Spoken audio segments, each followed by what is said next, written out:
Pembaharuan Islam oleh Ibnu Taimiyah. Ada 4 poin materi. Yang pertama, biografi Ibnu Taimiyah. Yang kedua, latar belakang pembaharuan Ibnu Taimiyah. Yang ketiga, pembaharuan Ibnu Taimiyah. Yang keempat, kesimpulan. Biografi Ibnu Taimiyah. Nama asli dari Ibnu Taimiyah adalah Taqiyuddin Abu al-Abbas Ibnu Abdul al-Halim bin al-Imam Majuddin Abil Barakat Abdul al-Salam bin Muhammad bin Quddalar bin Ali bin Taimiyah al-Harrani al-Hambali. Karena terlalu panjang namanya, maka beliau lebih sering dipanggil dengan nama Ibnu Taimiyah. Beliau lahir pada tanggal 22 Januari 1263 Masehi di kota Harran, yaitu daerah di bagian tenggara negeri Syam, tepatnya di Pulau Amer antara Sungai Tigris dan Eufrat. Ibnu Taimiyah dibesarkan dari keluarga ulama dan cendekia Syria yang setia pada agama Puritan dan menganut mazhab Hanbali. Kakeknya merupakan ulama dan pengkaji agama terkemuka di Baghdad, sebuah ibu kota kekhalifahan Abbasi. Ayahnya pun seorang kepala sekolah ilmu hadis terkemuka di Damaskus, perbatasan dengan Haran yang menjadi basis perpindahan keluarganya setelah bangsa Mongol menjajah negeri itu. Selain berprofesi sebagai guru, ayahnya merupakan seorang syaikh khatib hakim di kotanya. Pada tahun 1268 Masehi, Ibnu Taimiyah dibawa mengungsi oleh keluarganya dan melarikan diri ke Damaskus. Karena pada waktu itu bertepatan ketika bangsa Mongolia menyerah secara besar-besaran kota kelahiran Ibnu Taimiyah, bangsa Mongol memusnahkan kekayaan intelektual Muslim serta metropolitan yang berpusat di Baghdad, olehnya seluruh untuk pendidikan. Ibnu Taimiyah dibesarkan dalam kesederhanaan oleh keluarganya, anak laki-laki yang sangat berbakti kepada kedua orang tuanya dan taat beragama. Ibnu Taimiyah tumbuh berkembang di kalangan keluarga yang berpendidikan tinggi. Berkat keuletannya dalam meraih ilmu, di usia muda ia mampu menghafal Al-Quran, menamatkan sejumlah pelajaran seperti tafsir, hadis, fikih, matematika, dan filsafat, serta berhasil menjadi yang terbaik di antara teman-teman seperguruannya. Intelektual dibakar dan dibuang ke Sungai Tigris. Latar belakang pembaharuan Ibnu Taimiyah.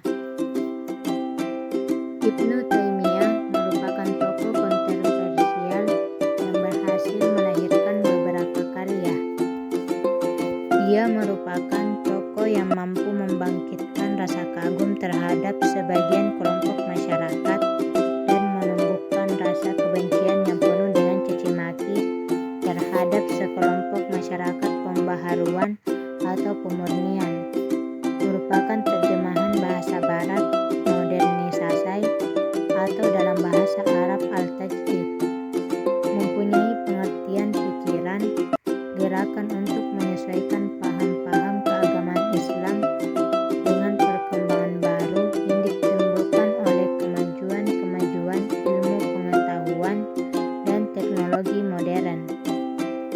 Dengan jalan itu, pemimpin-pemimpin Islam modern mengharap akan dapat melepaskan umat Islam dari suasana kemunduran kepada kemajuan. Yang lain, hal ini dipicu karena pemikiran dan pembaharuan Islam yang ia dengungkan.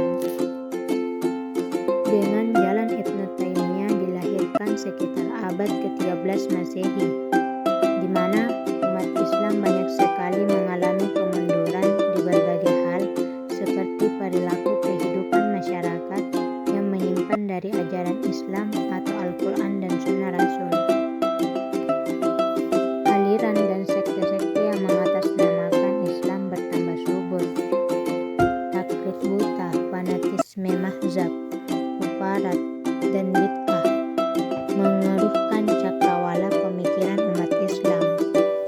ditambah dengan berkembangnya pengaruh logika dan filsafat Yunani yang posisinya nyaris menggusur Al-Quran dan Sunnah.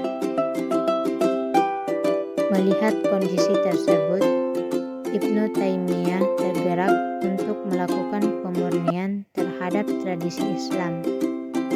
Beliau dikenal sebagai tokoh yang mengajak kembali ajaran Islam yang orisinil tuh pemimpin-pemimpin Islam modern mengharapkan akan dapat melepaskan umat Islam dari suasana kemunduran kepada kemajuan.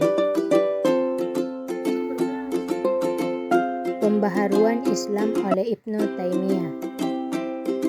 Namun, Ibnu Taimiyah berusaha melakukan pembaharuan dengan merasionalkan tauhid yang bertumpu kepada Al-Quran dan As-Sunnah, dan dengan tegas mengkritik argumen yang tidak sesuai dengan pembaharuan Islam oleh Ibnu Taimiyah.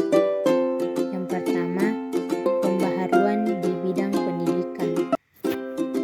Dalam sejarah perkembangan pendidikan Islam, banyak yang bergeser dari dasar filosofisnya, karena semakin beragam kultur yang mewarnainya, membawa pendidikan Islam untuk mengarahkan pendidikan pada suatu paham dan kepentingan tertentu. Kondisi inilah yang menjadi gambaran umum pendidikan pada masa Ibnu Taimiyah. Cirinya antara lain dengan nilai Islam. Banyaknya lembaga pendidikan milik pribadi atau lembaga pendidikan umum yang didirikan oleh usaha dan donasi individual.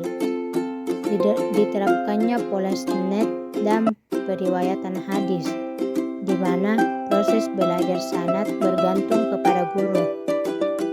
Adanya sistem ijazat, di mana para murid memiliki kecenderungan untuk memperoleh sebanyak-banyaknya ijazat yang wow. Yang kedua, pembaharuan di bidang hukum. Metode yang digunakan Ibnu Taimiyah adalah metode salaf bersumber pada Al-Quran dan hadis. Ibnu Taimiyah meletakkan hadis sebagai sumber kedua setelah Al-Quran, kemudian disusul oleh ijma atau hal dilatar belakangi oleh ucapan Umar bin Khattab. Putuskanlah perkara itu menurut hukum yang ada pada kitab Allah, kalau tidak ada dalam sunnah Rasul, dan kalau tidak ada, putuskanlah berdasarkan hukum yang telah disepakati oleh umat manusia. Dan sumber hukum yang terakhir adalah qiyas.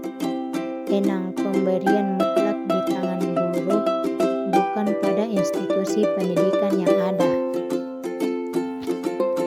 Kesimpulan, Ibnu Taimiyah merupakan pemikiran dan pembaharu Islam.